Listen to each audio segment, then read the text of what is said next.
वो पूजा करो दिव्य ही नाणे ही और दिव्य अभिषेकों से, बहुवचन है, कुंद आचार्य के वचन है।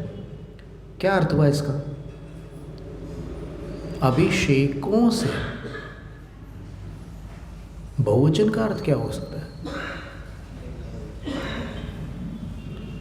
बिल्कुल सरल अर्थ है कि वो अभिषेक एक नहीं है,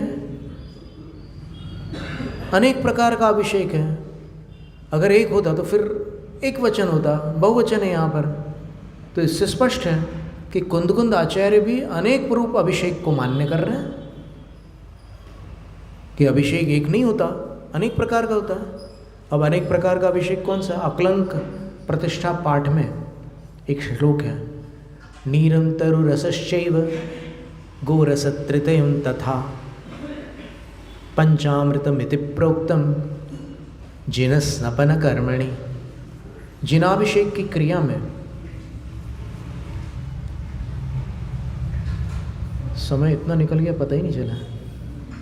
जिनाभिषेक की क्रिया में नीरम, पहला अमृत क्या है?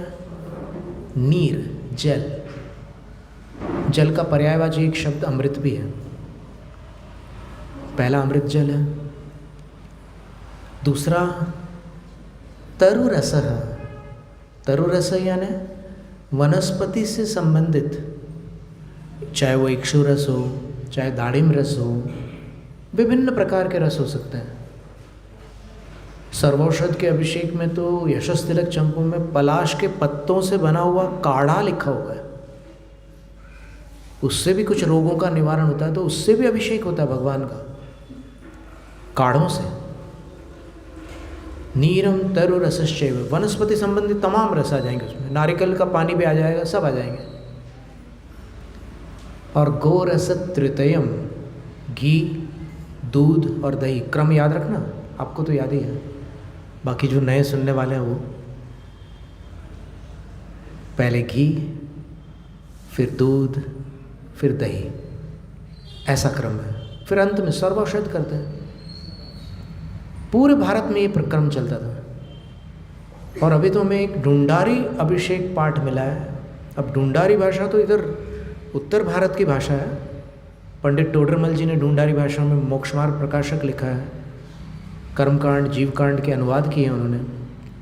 और फिर पंडित दौलत राम जी, कितने सारे बड़े बड़े विद्वान हुए हैं ढूंढारी भाषा वाले उत्तर भारत के। तो वहाँ का एक पंचामृत अभिषेक पाठ मिला हमें, और कम से कम 50-60 साल पुरानी एक पुस्तक में छपा हुआ मिला। तो हमने उसको यहाँ पर अपने पास सुरक्षित रख लिया। वो भी बिल्कुल संक्षिप्ततम पंचामृत अभिषेक पाठ है। इससे छोटा पंचामृत अभिषेक पाठ हो ही नहीं सकता, इतना छोटा सा पाठ है। 9 छंद है उसमें और पूरा काम हो जाता है।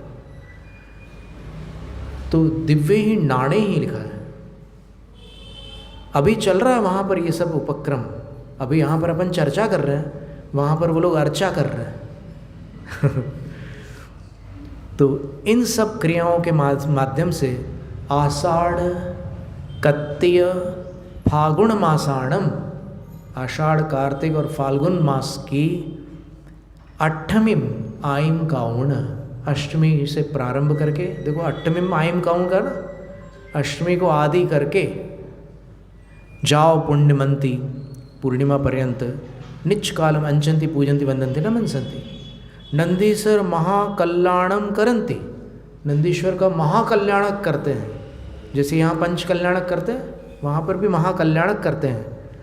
अहम अभी कुंद आचार्य कह रहे हैं कि मैं भी, ये संतु यहाँ भरत क्षेत्र में रहता हुआ, तत्थ संताइम, वहाँ विराजमान।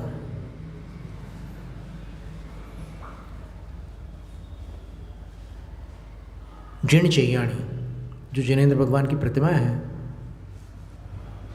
उन सब की निच कालम अंचे में नित्य काल अर्चना करता हूँ, पूजे में पूजा करता हूँ, वंदा में वंदना करता हूँ, नमन सामी नमस्कार करता हूँ। दुख को, मेरे दुखों का क्षय हो। दुखों का क्षय कैसे होता है? उनके कारणों का क्षय करने से होता है। अब कारण को आप सुरक्षित रखो और सोचो कि दुखों का क्षय हो जाए, तो कैसे क्षय होगा? आग में उंगली डाली और बोले जल रही है, जलन दूर मिटा दो। अरे हाथ हटाओ ना। तो फिर दुखों को दूर करने के लिए करना, कर्म हटाओ, कम्मक हो। इसलिए सेकंड नंबर पर कर्मक हो। फिर कर्मों का क्षय कैसे होता है? ऐसे ही हो जाता है क्या मिथ्यात्व के साथ? नहीं होता, रत्नत्रय पूर्वक होता है। और रत्नत्रय की प्राप्ति को बोधि कहते हैं, वो ही लाओ। फिर ये रत्नत्रय की प्राप्ति, रत्नत्रय का मार्ग कौन अपनाता है?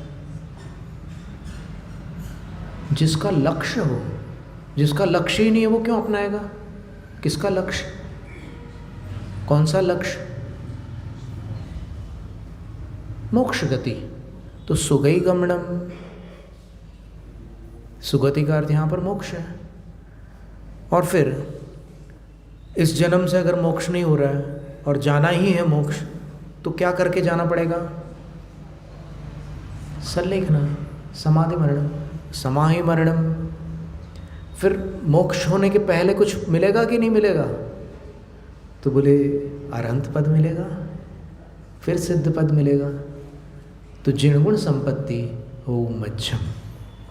इस प्रकार आज नंदीश्वर भक्ति की अपन ने